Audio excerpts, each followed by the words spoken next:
যখন খবর পায় মাওলা হুসাইন সে বাইরেছে, কিংবা মাওলা হুসাইনকে সহযোগিতা করার লেগা কুফা থেকে অনেক সৈন্য হয়তো লোকজন হয়তো আইব, এর লেগে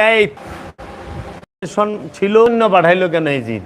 আর 33,000 ওই সময় ইয়েজিদের ওইখানে এবং দামেস্কে লোক সংখ্যায় কত ছিল, ঘটনাটা তো আজকের না, ঘটনাটা প্রায় আজ থেকে 1350 বৎসর পূর্বের, প্রায় আনুমানিক তারও বেশি।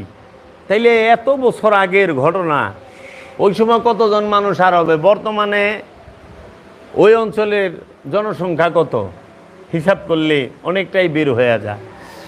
তাদের প্ল্যান কিন্তু অন্য ছিল। এইখানে অতিরঞ্জিত যে ডিসিশনগুলো, এই সৈন্যগুলোকে পাঠানো এজিদের তরফ হইতে, তো এত বড় একটা বহর বাইরে এসে রাজা কি খবর নাই? রাজার খবর অবশ্যই আছে। রাজার সাইন অনুমোদন ছাড়া তো এত বড় কাফেলা বাইরে পারে না, কারণ এই কাফেলার খাবার আছে, দাবার আছে, এই কাফেলার অনেক কিছু আছে না খরচ। তো কাজেই এই কাফেলাটাকে নিয়ন্ত্রণ করতে তার একটা যোগান দিতে হয়েছে।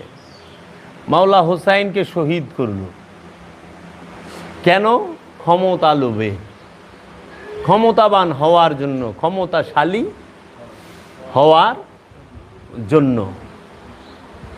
মাওলা হুসাইনের সাথে এজিদের জাসুস ছিল, মাওলা হুসাইনের কাফেলার লোক এজিদের জাসুস ছিল হর জায়গায়।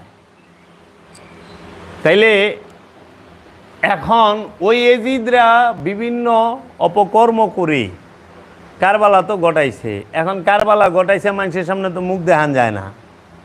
তে এজিদ এবং উমাইয়া রাজবংশের এবং আব্বাসিয়া রাজবংশের কিছু মোল্লা মুন্সি আছে, তাগো নিয়োগ করিয়া দিল সরকারিভাবে যে মহরম সম্পর্কে যত পারো মিছা কথা কও, আশুরা সম্পর্কে যত পারো মিছা কথা কও। আজকে 10ই মহরম না, আজগবি শরীফের কিছু হাদিস দেখবা, হ্যাঁ, আজগবি শরীফের থেকে লওয়া, এবং এই মহরমকে কেন্দ্র করিয়া আজগবি শরীফের হাদিসগুলা কি?